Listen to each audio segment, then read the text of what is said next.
तो बच्चे आप लोग कैसे हैं? Very very good morning, good evening. जब भी आप मेरे लेक्चर को देख रहे हैं तो हम लोगों ने नेशनलिज्म इन इंडिया का पीवाई क्वेश्चन पे डिस्कस कर रहे थे और मैंने फर्स्ट वीडियो में देखे आप लोगों ने वेरी शॉर्ट टाइप के आंसर क्वेश्चन पे आप लोगों को फोकस किए कि इस टाइप के क्वेश्चन बनाए जाते हैं। बच्चे आप लोग उसको प्रैक्टिस करें, बहुत ही अच्छे स्कोर करेंगे उसमें। और दूसरे वीडियो में देखे होंगे शॉर्ट आंसर टाइप के क्वेश्चन बनाए गए हैं।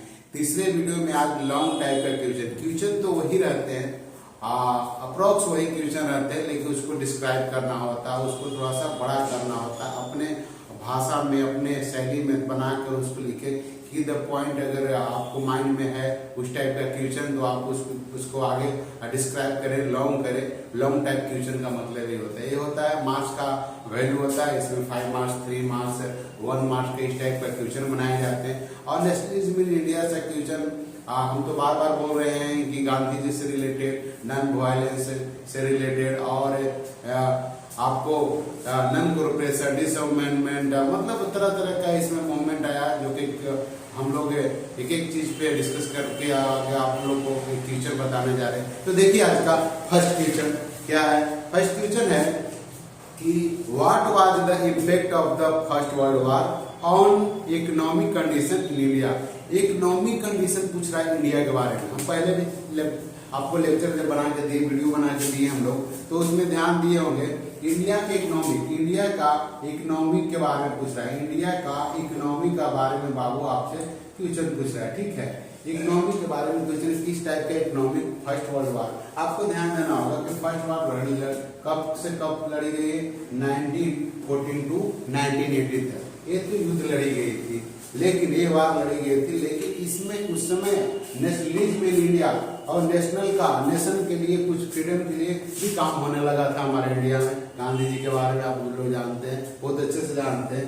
तो इस पे इम्पैक्ट पड़ा। सबसे पहले जो टैक्सेस था, जो टैक्सेस को इंक्रीज कर दिया गया और इसके बाद क्या किया कि जितने भी गुड्स में मतलब जो भी गुड्स खाने वाले गुड्स जो भी हो, जो भी गुड्स एनी टाइप गुड्स को क्या किया गया कि प्राइस जो था हाई कर दिया गया, डबल कर दिया गया, कस्टम ड्यूटीज को इंक्रीज कर दिया गया, लगा दिया गया। इस तरीके से इंडिया के इकोनॉमी को बहुत ही असर पड़ा, उसका देखने को मिला। दूसरी और क्या होता है आपको कि इसमें देखने के लिए मिलता है कि आप जब आप याद कीजिए कि मैंने आपने पहले वाले वीडियो में बताया कि 12 से 13 मिलियन पीपल की डेड हो गए थे, कि जो इन्फ्लुएंजा एपिडेमिक इसी समय में आया था, वो आपको 1921 सेंसस में सब बताया गया है कि इतने पीपल डेड हो गए थे। दूसरी बात की मेनी मतलब अलग अलग जगहों पर, मेनी प्लेस पे, मतलब इंडिया के मेनी टाइप्स ऑफ प्लेस पे क्या हो गया था, एक क्रॉप्स जो था फेल्यूर हो गया था। जब क्रॉप्स फेल्यूर हो जाएंगे तो एक चीज समझ लीजिए, बहुत सारे दिखते हैं इकोनॉमी को ग्रोथ होना बहुत ही मुश्किल हो जाएगा। इस टाइप का हमारे इस वार में और इंडिया के इकोनॉमी पे इस टाइप का आपको असर देखने को मिला, इम्पैक्ट देखने को मिला, ठीक है। आगे क्वेश्चन देखते हैं। एक क्वेश्चन पूछा कब गया है, 2012 में क्वेश्चन पूछा गया। इसलिए हर साल के क्वेश्चन हम लोग देखेंगे। देखते हैं next question, what was the impact of the Rowlatt act on the political situation in India, describe. देखिए लॉन्ग टाइप क्वेश्चन है, आपको डिस्क्राइब तो करना ही करना होगा, आपको लंबा तो लिखना ही होगा, क्योंकि 5 मार्क्स का क्वेश्चन बनाने जा रहे हैं तो आपको वर्ड का पैमाना तो बढ़ाना ही बढ़ाना होगा। अगर नहीं बढ़ाते हैं तो फिर तो आपको नंबर उतना मिलेगा नहीं, उतना एग्जामिनर आपको नंबर देंगे नहीं। एक क्वेश्चन करता है, what was the impact of the Rowlatt act on the political situation in India, describe.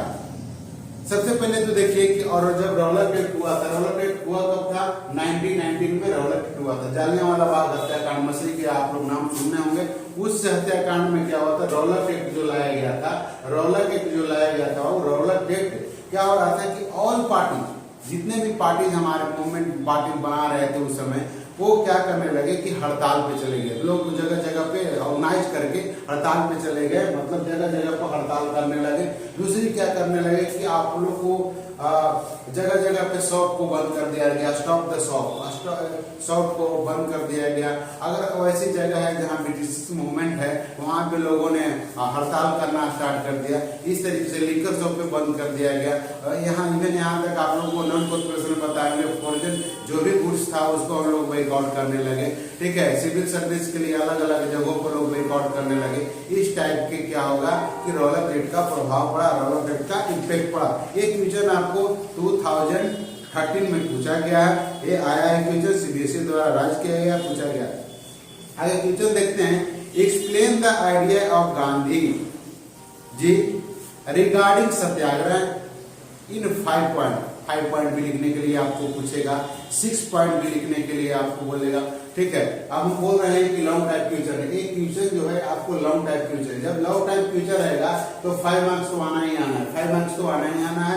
और जब 5 मार्क्स आपको रिसीव करना है, प्राप्त करना है, तो क्वेश्चन का आंसर का दायरा कुछ बड़ा होना चाहिए, लॉन्ग होना चाहिए, तभी आपको 5 मार्क्स मिलेंगे। अब देखिए एक क्वेश्चन क्या था कि explain the idea of Gandhi ji regarding Satyagraha in 5 point लिखने की बात बोल रहा है। सबसे पहले आप लोग ध्यान दीजिए, गांधी जी सत्य हिंसा के लिए काम कर रहे थे। ठीक है, अब इनका क्या था कि पावर जो था, पावर ऑफ ट्रूथ। ठीक है, हमारा जो पावर होगा क्या होगा, ट्रू होगा, सत्य होगा। आप सत्य बोलेंगे और सत्य के बल पर ही, सत्य के फोर्स पे ही, फोर्स के दम पे ही हम क्या करेंगे, अपने देश को फ्रीडम दिलाएंगे, ब्रिटिशर्स से लड़ पाएंगे।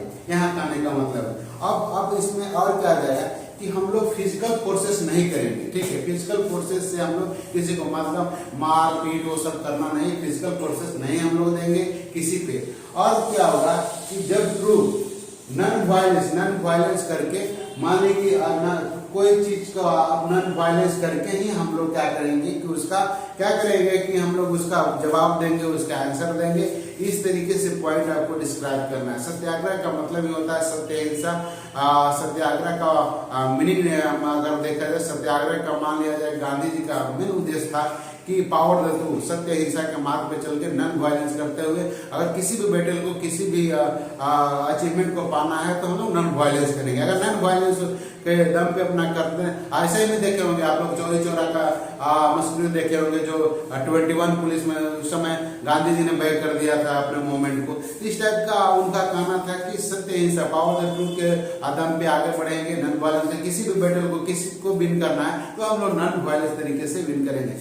एक क्वेश्चन को इस टाइप का था। एक क्वेश्चन आपको 2013 में पूछा गया था। आगे क्वेश्चन देखते हैं जो 2014 में क्वेश्चन पूछा गया, why do the different social group conceive the idea of non corporation, explain with the example. ठीक है, कहा गया है कि हम नॉन कॉर्पोरेशन की बात कर रहे थे। नॉन कॉर्पोरेशन की जब बात करते हैं, जब भी नॉन कॉर्पोरेशन की बात करते हैं तो आप ध्यान दीजिएगा कि हम किसके कॉर्पोरेशन, सबसे पहले तो इसका आप लोग मीनिंग समझिए। नॉन कॉर्पोरेशन ये बोल रहा है कि नॉन कॉर्पोरेशन यानी कि किसी को कोऑपरेट हम लोग को नहीं करनी है। नॉन कॉर्पोरेशन के मतलब हम लोग किसी को कोऑपरेट नहीं करना।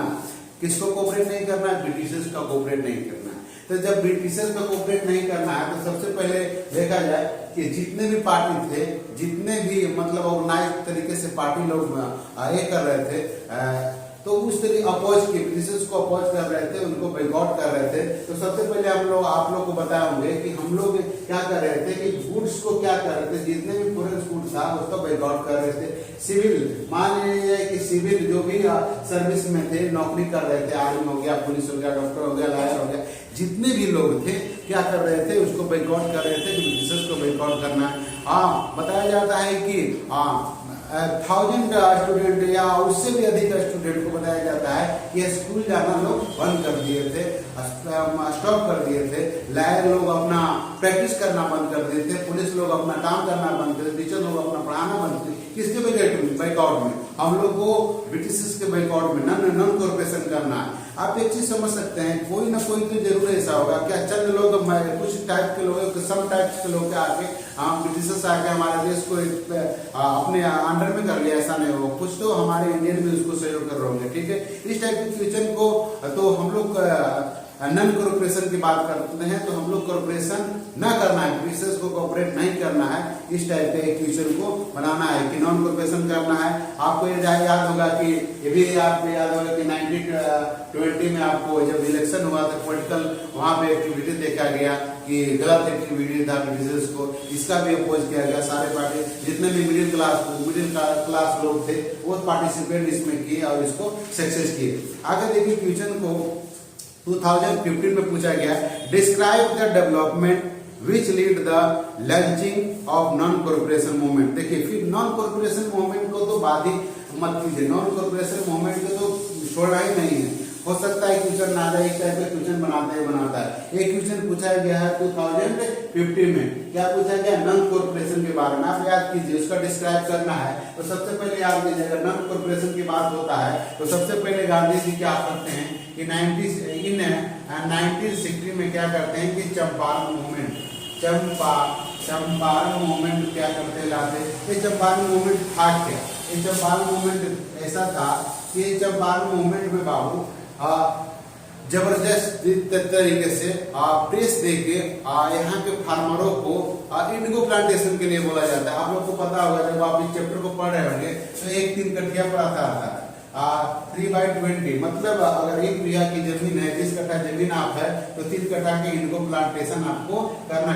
एक चीज मान लीजिए कि एक जगह पर बार इंडिगो प्लांटेशन किया जाएगा तो वहां का मीडिया क्या होगा, फर्टाइल होगा। रेवेन्यू उतना ही चाहिए ब्रिटिशर्स को, तो ब्रिटिशर्स को रेवेन्यू नहीं दे पा रहे थे, पैसे नहीं दे पा रहे थे, तो इसके लिए क्या किए कि उन्होंने क्या किया कि अपोज करने लगा गांधी जी का हेल्प में। इसी क्रम में आपको 1980 में, ये तो 1916 में गांधी जी ने चंपारण को रिमूव किया था, लेकिन अगर कहीं भी बुक में पढ़ेंगे तो 1970 में चंपारण मूवमेंट बताया जाता है। अब 1980 में आते हैं, खेड़ा का नाम सुने होंगे, खेड़ा डिस्ट्रिक्ट, खेड़ा गुजरात का नाम सुने होंगे, ठीक है, गुजरात में खेड़ा डिस्ट्रिक्ट है। उस खेड़ा डिस्ट्रिक्ट में लोगों पीजेंट का वर्करों का प्रॉब्लम था, गांधी जी ने उसको सॉर्ट आउट किया। इसके बाद आपको 1918 में ही आपको अहमदाबाद कॉटन मिल मजदूरों का समस्या था, वहां पे गांधी जी ने जाके मूवमेंट किया, वहां पे लोगों को बातों को लगाया। अहमदाबाद मिल मजदूरों को, कॉटन जो मिल मजदूर थे, इनका बात सुनी गई। और इसके बाद आपको 1999 में तो क्या होता है, जालियांवाला बाग में भी स्टार्ट हो जाता है, इसी में रोलर टेक लाया जाता है। और 1920 में जब एक खिलाफत मूवमेंट की बात करते हैं, वहां पे हिंदू मुस्लिम एक राइट में आते हैं, यूनाइट में आते हैं, और इस तरीके से इस मूवमेंट को बढ़ाया जाता है। ये सबसे पहले देखा ना होगा कि चंपारण में आने के बाद, चंपारण में, इसके बाद खेड़ा में आने के बाद, खेड़ा में इसके बाद आपको अहमदाबाद मिल मजदूर जो कॉटन मिल मजदूर उसके साथ हेल्प किए गांधी ने। इसके बाद जालियांवाला बाग जो अमृतसर पंजाब में है, उसमें उस मसले हुआ, उसका लोग क्रिटिसाइज किया। इसके बाद 1920 में खिलाफत मूवमेंट आता है, हिंदू मुस्लिम एक साथ ज्वाइन करते हैं, इस मूवमेंट को बहुत तेजी से आगे ले जाते हैं। एक और क्वेश्चन देखते हैं, लास्ट क्वेश्चन देखते हैं, जो कि 2060 में पूछा गया है क्वेश्चन, ठीक है।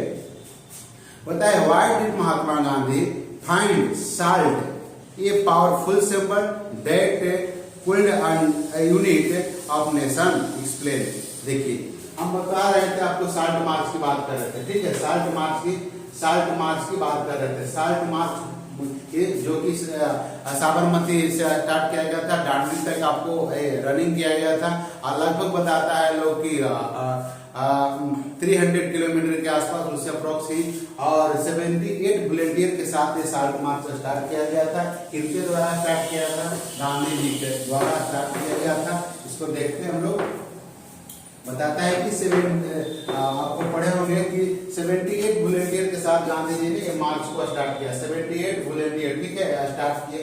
ये साल्ट मार्च वो बोल रहा है कि साल्ट को ही पावरफुल सिंबल क्यों लोगों ने बनाया, ठीक है। साल्ट मार्च में साल्ट को ही पावरफुल क्यों बना दिया गया, पावरफुल क्यों बनाया गया, साल्ट को ही चूज क्यों किया गया, गांधी जी को क्या लगा दिमाग में कि साल्ट को लाया जाए। एक क्वेश्चन को बार बार पढ़िए, एक बार क्वेश्चन पढ़ेगा खुद समझ में आ जाएगा, ठीक है। Why did the Mahatma Gandhi find A salt a powerful symbol के रूप में क्या कर रहे थे, गांधी जी ने फाइंड किया, that could unite the nation, explain, मतलब इससे क्या होने लगा, लोग की पूरे नेशन इस पे क्या होने लगा कि यूनाइट होने लगा। देखिए सबसे पहले शॉर्ट मार्च में ये याद कीजिएगा कि गांधी लिविंग पैक्ट के बारे में आप लोग को इसके पहले वाला वीडियो में हम लोगों ने लेक्चर में बताया होंगे। तो जब गांधी लिविंग 1931 में हुआ, 21 जनवरी 1920 में गांधी लिविंग हुआ था, तो गांधी जी ने 11 डिमांड किया था, ठीक है, 11 डिमांड किया था, मेमोरेंडम बना के दिया था। उसमें सबसे इंपॉर्टेंट जो लॉ था, इंपॉर्टेंट मेमोरेंडम का पार्ट था, वो साल्ट लॉ के विरुद्ध था, अंग्रेजी में था, जो कि एक समझिए साल्ट जो है हर लोगों का मतलब सभी लोगों के इनिशियल पार्ट है, इनिशियल गुड्स है। जैसे कहने का मतलब कि पुअर भी लाइक करते हैं, रिच भी लाइक करते हैं, मैं मतलब हर लोग का डिमांड, मतलब साल्ट तो रहना ही रहना है, किसके घर में साल्ट नहीं देखे जाते, इसलिए पावरफुल सिंबल बनाया गया। तो इस गांधी जी इरविन को वैसराय इरविन को लेटर फॉरवर्ड करते हैं। लेटर फॉरवर्ड करने के बाद क्या होता है, उनमें साल्ट लॉ को ब्रेक करने के लिए, साल्ट लॉ को क्या करने के लिए, खत्म करने के लिए बात करते हैं, लेकिन उस पर कोई काम नहीं किया जाता है। तब गांधी जी ने क्या करते हैं, एक साल्ट मार्च बनाते हैं, साल्ट डांडी मार्च बोलते हैं उसको, ठीक है, साल्ट मार्च, साल्ट लॉ बोलते हैं उसको, डांडी मार्च के रूप में भी जानते हैं, जो कि साबरमती से स्टार्ट किया जाता है, जो कि दांडी तक, दांडी, ठीक है, दांडी जो है गुजरात में, दोनों गुजरात में ही पड़ता है। और इस गुजरात में आपको दांडी के कोस्टल एरिया में जाके वहां पे समुद्र में, सी में मतलब आकर उसमें से नमक निकालकर लोगों को बताया जाता है कि नमक बहुत आसानी तरीके से इजिली बनाई जा सकती है, मेड की जा सकती है, इस पे साल्ट लोग क्यों देंगे हम लोग। तो इस तरीके से अपोज करते हैं, इस तरीके से बाइकआउट करते हैं साल्ट लॉ को। इसी तरीके से गांधी जी ने साल्ट को एक सिंबल बनाया। तो इसी तरीके से आप लोग बच्चे एक एक क्वेश्चन को देखते रहे, एक एक क्वेश्चन को समझते रहे। अगर क्वेश्चन का टाइप आप समझ गए हैं तो आप आराम से लिख देंगे। और दूसरी बात कि छोटे छोटे पॉइंट बनाएंगे, छोटे छोटे की पॉइंट को इसको एक बार जरूर नजर डालें। इस टाइप के अगर क्वेश्चन देखते रहेंगे, इस टाइप के क्वेश्चन आप पढ़ते रहेंगे तो एकदम सरप्राइज मैं करता हूं कि आप लोग जरूर आंसर को राइट बढ़िया से करेंगे, आंसर को हैंडल बढ़िया से करेंगे, मॉडलिंग कर पाएंगे और बहुत अच्छे नंबर गेन कर पाएंगे। Thank you.